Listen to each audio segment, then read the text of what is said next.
برای چیدن زنبورق دیگر مردم به صحرا نمی روند، بلکه آن را در خانه و کارخانه های خرد با همین اصول پرورش می کنند. چگونه می توان در شرایط خانه خاچ پروری کرد؟ کدام نمود خاچ چقدر حاصل گرفتن ممکن است؟ بیایید با هم ببینیم. شریک رسمی ما گروه شرکت های نکسیگال است که در ساحه کشاورزی فعالیت می کند.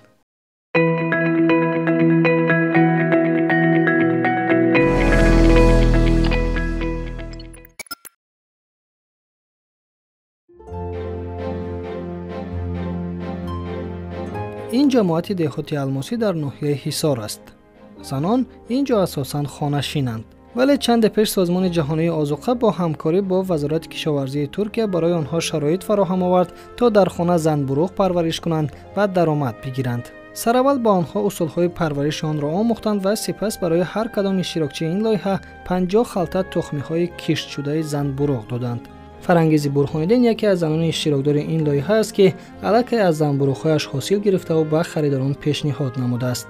او میگوید برای پرورش زنبورق به تجهیزات گرانبها نیاز نیست. تنها یک فضای نمناک و رعایت ترتیبات مقرر شده لازم است تا حاصل خوب گرفت. از یکم حاصل خیلی مدت تا 1000 سومون هازی یکم بار درآمد آوردک. وقتی که یکم حاصل بستک من با آدمای نیازمند 1 کیلو همشته یکم حاصل خیر کردم.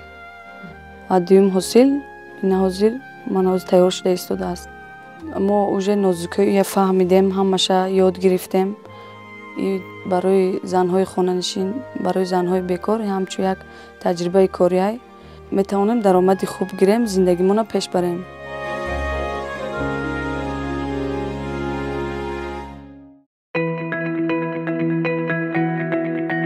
در گوشه دیگر دهه باشد اپای فرهناز تخم‌خانه منزل خود را جای پرورش زنبورق کرده است.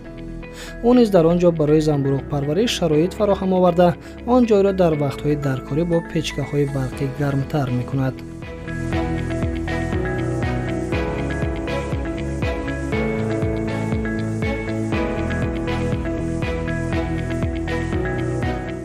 یک ماه می‌شود که ما با همین خاک پروری سر و کار داریم. یکم حاصلش چیندیم، آن دومش هم چیندیم.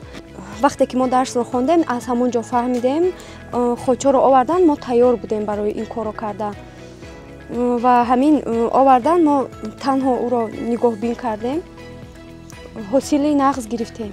در قشلاق به فکر من از همه کار آسان همین، به خاطری که گاو مال بسیار همه قشلاق میگن که دهات با گاو مال نباشد زندگی نمیگذرد. نکی حتی اگر ما همین مثال مثل گاو وای با کنجالا نمیخریم، علف نمیخریم، مثال آبش پرابلم ما با همش پرابلم ما در همین راه آسان خود پروری این ما با قلایتر میخوام که همین کارا باز دوام تیان.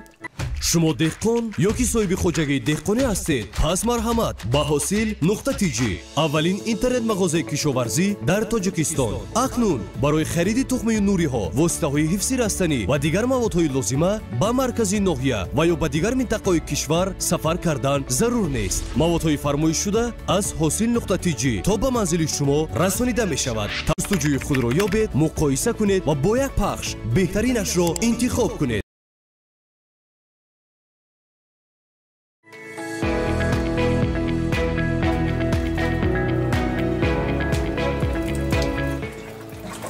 این نوع زنبورق خارچ صدفی نام دارد که میان مردم همچون ویاشینکا معروف است.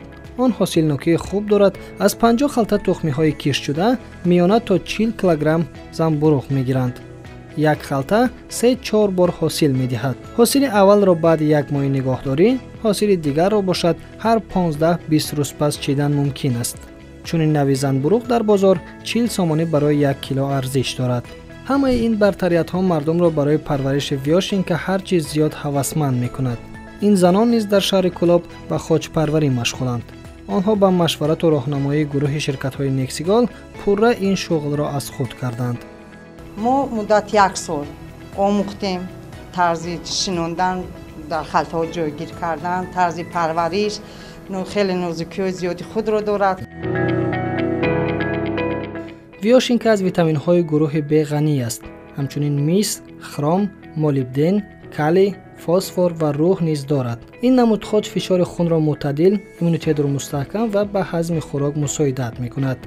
همچنین دارای خصوصیت‌های باکتریسیدی میباشد. ویاشینکا کالری‌های کم دارد که برای بدن و وزن را معتدل نگاه داشتن قولی است. پرورش زنبورق یک امکانات بزرگ برای رشد صاحبکاری، بهتر کردن سطح زندگی و تامین بازار محلی با محصولات اکولوژی میباشد. این عمل در شرایط خانه نه تنها برای زنان دهات، بلکه برای همه آنهایی که میخواهند با سرمایه کم درآمد ایلوگی به دست آورند موافق است.